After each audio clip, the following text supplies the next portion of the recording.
Tu reconnais ce moment, quand tu te surprends à retenir ton souffle dans ta propre vie, quand tu joues si bien ton rôle que tu oublies qui tu es sans le script. Hier, j'ai effacé un message avant de l'envoyer, pas parce qu'il était méchant, parce qu'il était vrai, trop vrai, le genre de vérité qui fait trembler les fondations d'une relation construite sur ton silence poli. On ne veut plus être sauvé. Cette phrase, elle brûle quelque part entre tes côtes, elle pulse, elle respire, elle attend son heure. Tu sais ce qui fatigue le plus ? Ce n'est pas l'amour, c'est la performance de la femme qui a besoin d'être secourue. Cette danse épuisante où tu diminues ta lumière pour qu'il se sente plus grand, où tu caches ta force pour qu'il puisse jouer au héros, où tu inventes des faiblesses pour justifier sa présence. J'ai découvert quelque chose de bouleversant. Nous sommes une génération de femmes qui ont appris à simuler la fragilité comme d'autres simulent l'orgasme, par politesse, par habitude, par peur de ce qui se passe quand on arrête. Mais voilà, un jour, ton corps refuse de mentir. Il se raidit quand il prononce ces mots « Je vais prendre soin de toi ». Il se ferme quand il veut te protéger de ta propre puissance.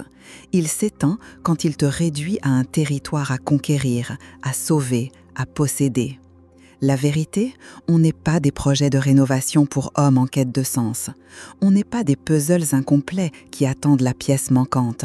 On est des cathédrales, déjà construites, déjà sacrées, déjà entières.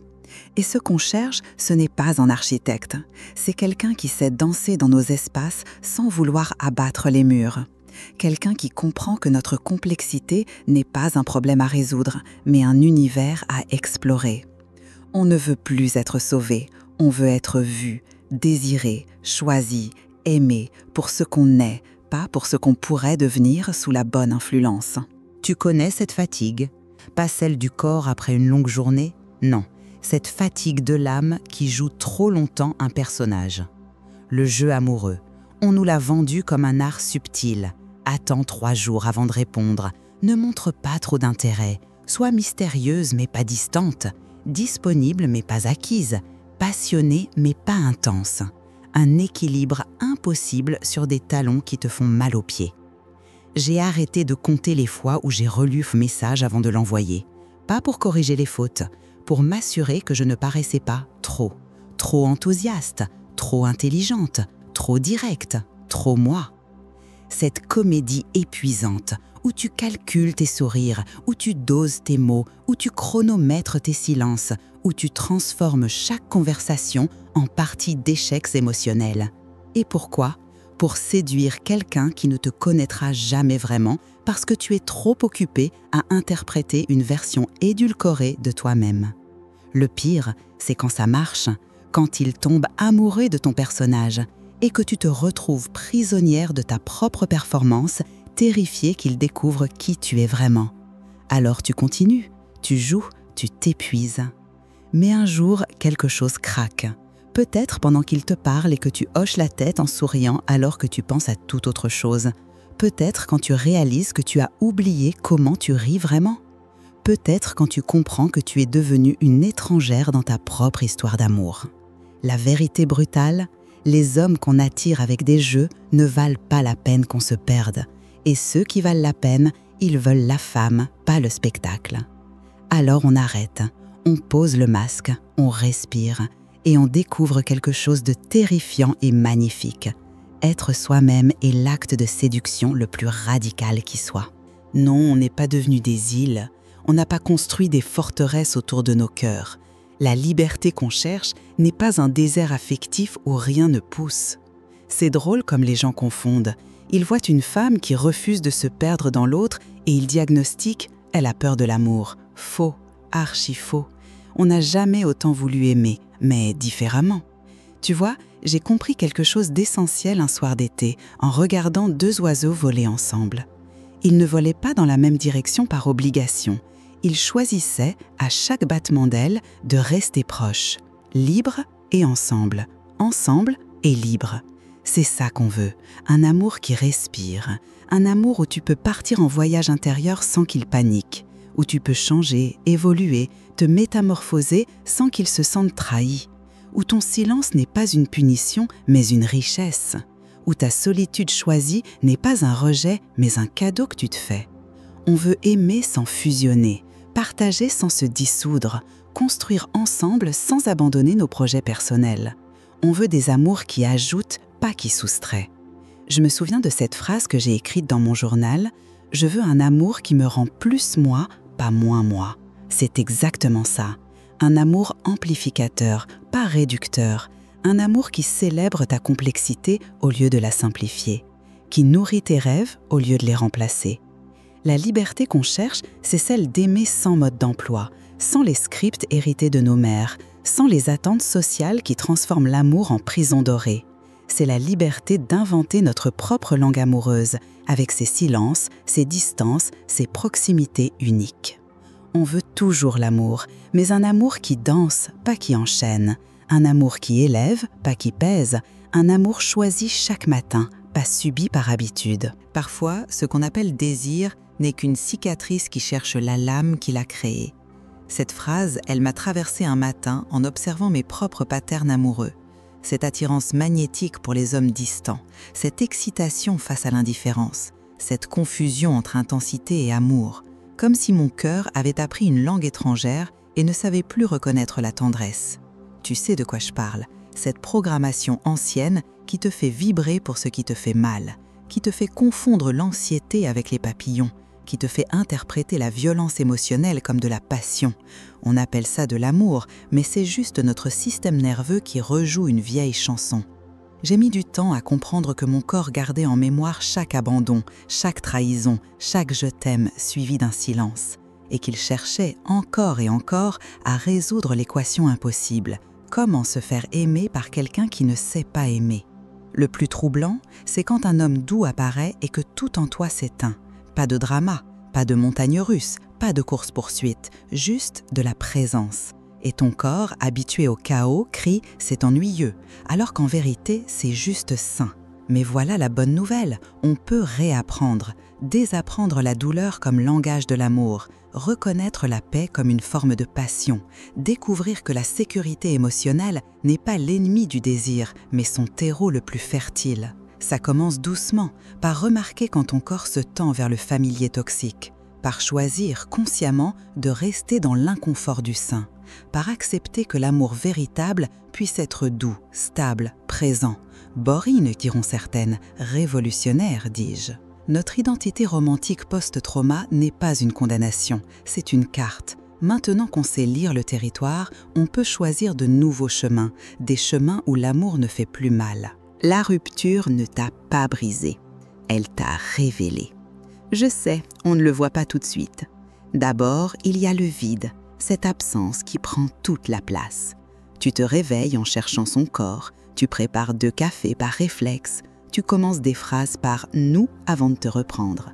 C'est normal, tu désapprends une vie. Mais après vient ce moment étrange où tu te redécouvres. Comme une archéologue de ta propre existence. Tu retrouves des morceaux de toi ensevelis sous des années de compromis, des goûts oubliés, des rêves mis en pause, des élans étouffés.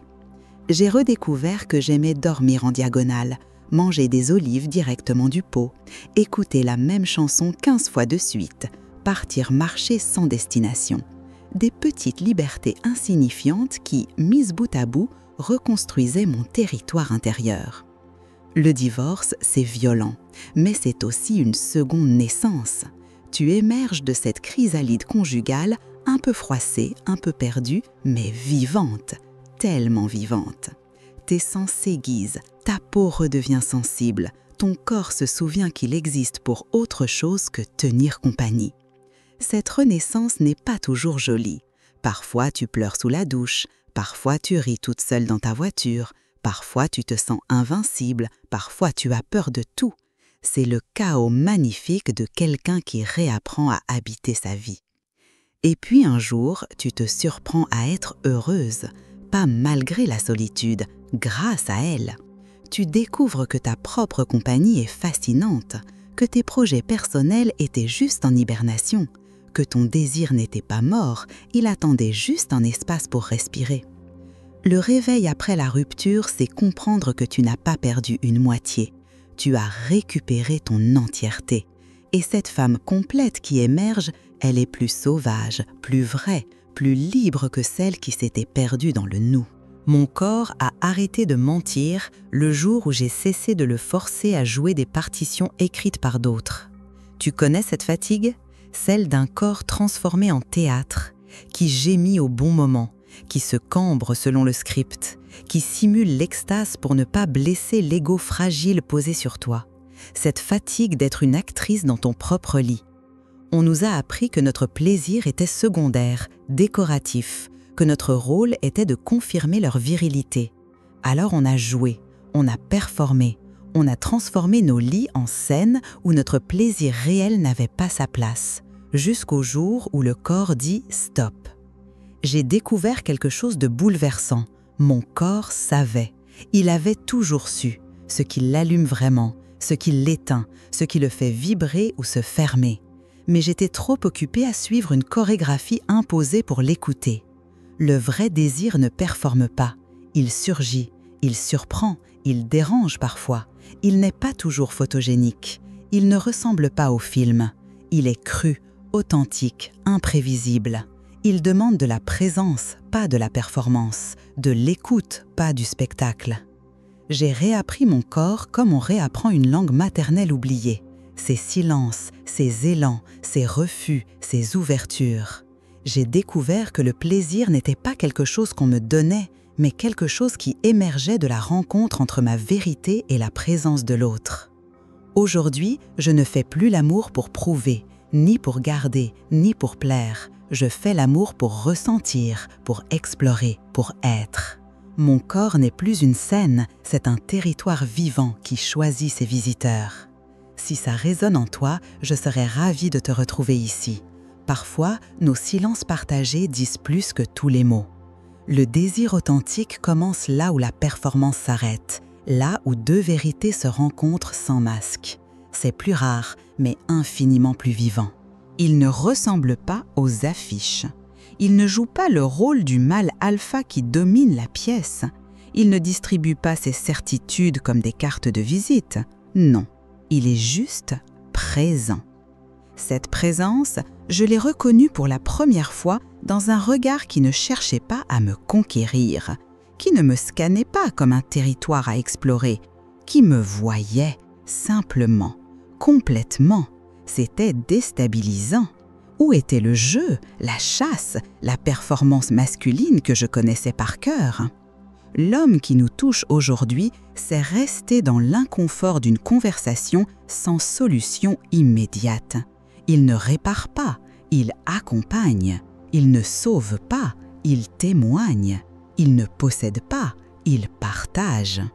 J'ai découvert que ce qui m'excite maintenant, c'est un homme qui ose sa vulnérabilité sans en faire un spectacle, qui peut dire « je ne sais pas » sans que son monde s'écroule, qui touche avec intention, pas avec urgence, qui écoute avec son corps entier, pas juste en attendant son tour de parler.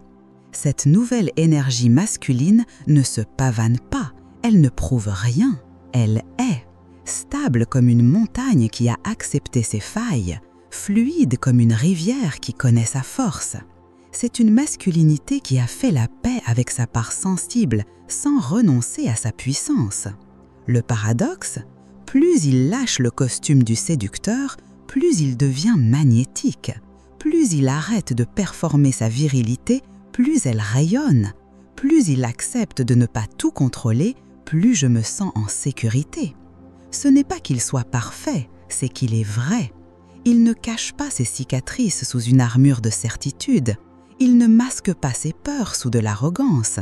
Il est humain, conscient, présent.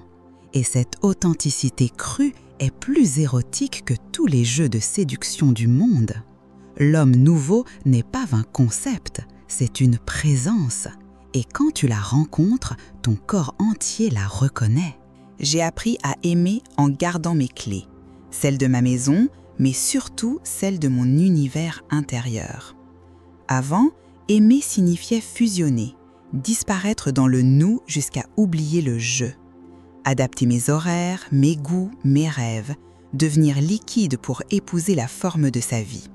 Je croyais que c'était ça la preuve d'amour, cette dissolution de soi dans l'autre. Maintenant, j'aime différemment. J'aime en restant entière. Mes projets continuent de grandir à côté des siens. Mes amitiés ne se fanent pas dans l'ombre du couple. Mes silences ne sont pas des trahisons, mais des jardins secrets nécessaires. Mon temps seul n'est pas du temps volé, mais du temps investi. C'est un équilibre délicat. Certains jours, il me regarde partir vers mes propres horizons avec une incompréhension douloureuse. Tu m'aimes moins ? Non, j'aime mieux. J'aime à partir d'un centre stable, pas d'un vide affamé. J'aime en addition, pas en soustraction. Cette femme qui aime sans se perdre dérange. Elle n'est pas disponible à toute heure. Elle ne sacrifie pas sa séance d'écriture pour un dîner improvisé. Elle maintient ses rituels personnels comme des territoires sacrés. Elle ose dire « j'ai besoin de cette soirée pour moi ». Le plus beau, quand tu arrêtes de te perdre dans l'amour, tu découvres que tu as tellement plus à offrir. Tes conversations sont riches de tes explorations solitaires. Ton désir est nourri par ta vitalité préservée. Ta présence est un choix, pas une habitude. J'ai compris que le véritable amour ne demande pas l'annulation de soi. Il célèbre deux entités complètes qui choisissent de danser ensemble tout en gardant leur propre rythme. C'est plus complexe que la fusion, plus exigeant, mais infiniment plus vivant. Aimer sans se perdre, c'est offrir le meilleur de soi, parce qu'on continue de cultiver ce soi. C'est aimer depuis l'abondance, pas depuis le manque. C'est révolutionnaire, c'est nécessaire, c'est possible. Je ne suis pas cohérente. Et c'est exactement là que réside mon magnétisme. Un soir, il m'a dit « Je n'arrive pas à te cerner ». C'était un reproche déguisé en constat. Comme si mon rôle était d'être un livre ouvert, une équation simple, un territoire cartographié. J'ai souri. Pour la première fois, je n'ai pas essayé de me simplifier pour le rassurer. Tu vois, on nous a fait croire que pour être aimé, il fallait être lisible, transparente, prévisible. Alors, on a lissé nos contradictions, caché nos paradoxes, étouffé nos ondes d'ombre. On s'est transformé en résumé de nous-mêmes, digestible, rassurant, mort. Mais la vérité, je suis multiple. Solaire le matin, lunaire le soir, sauvage et sophistiquée, forte et fragile, pas ou et. Je contiens des univers qui ne communiquent pas toujours entre eux, des désirs qui se contredisent, des élans qui surprennent même moi. Cette complexité, longtemps je l'ai vécue comme un défaut. Maintenant, je sais qu'elle est ma richesse. Elle fait de moi un territoire infiniment explorable, un mystère renouvelé, une femme qu'on ne finit jamais de découvrir. L'érotisme de la complexité, c'est refuser d'être un produit fini. C'est accepter que certaines parties de toi restent illisibles, même pour toi. C'est cultiver ces jardins intérieurs où personne n'a accès. C'est être confortable dans l'inconfort de n'être jamais totalement comprise. Les hommes qui fuient cette complexité cherchent des femmes objets. Ceux qui la désirent cherchent des femmes univers. Et crois-moi, tu ne veux pas de quelqu'un qui a besoin que tu sois simple pour t'aimer. Dis-moi en commentaire, est-ce que tu ressens ça aussi, cette tension entre le désir d'être comprise et le besoin de rester mystérieuse? Ma complexité n'est pas un problème à résoudre, c'est une danse éternelle, un feu qui ne s'éteint pas, une invitation perpétuelle à aller plus loin. Et ça, c'est la forme d'érotisme la plus puissante qui existe. L'amour n'est plus ma stratégie de survie, c'est mon luxe conscient. Cette phrase, je l'ai écrite un matin où tout était clair, où j'ai compris que j'avais passé des décennies à aimer par peur du vide, par terreur de l'abandon, par réflexe de petite fille qui croit qu'être aimée est la seule preuve d'exister. Mais ce matin-là, j'existais, pleinement, sans témoin, sans validation, juste moi et la lumière qui entrait par la fenêtre. Quand l'amour devient choix plutôt que besoin, tout change. Tu n'acceptes plus les miettes, tu ne négocies plus ta valeur, tu ne mendies plus la présence. Tu choisis, consciemment, sacrément, comme on choisit une œuvre d'art, pas pour combler un mur vide, mais pour enrichir un espace déjà beau. Cet amour-choix ne vient pas de la peur de finir seul. Il vient de l'abondance d'une vie déjà pleine, de projets qui te passionnent, d'amitiés qui te nourrissent, d'une relation avec toi-même qui est devenue la plus belle histoire d'amour de ta vie. Alors, quand tu aimes maintenant, c'est différent. C'est un cadeau que tu fais et que tu reçois. Pas un deal, pas une assurance, pas un pansement. Un cadeau, gratuit, libre, révocable, renouvelé, chaque matin, pas par choix, pas par défaut. Cette vision de l'amour fait peur à beaucoup. Elle est trop libre, trop consciente, trop adulte. Elle demande deux êtres complets qui choisissent de s'enrichir mutuellement plutôt que deux moitiés qui cherchent à faire un. Mais pour celles qui osent, pour celles qui choisissent, l'amour devient alors ce qu'il n'aurait jamais dû cesser d'être, une célébration, pas une thérapie, une expansion, pas une réduction, un territoire de joie consciente, pas un bunker contre la solitude. Peut-être que ce qu'on cherche n'est pas un homme, mais un endroit où poser notre cœur, sans peur, sans rôle, sans masque. Si tu sens ça aussi, tu peux rester ici.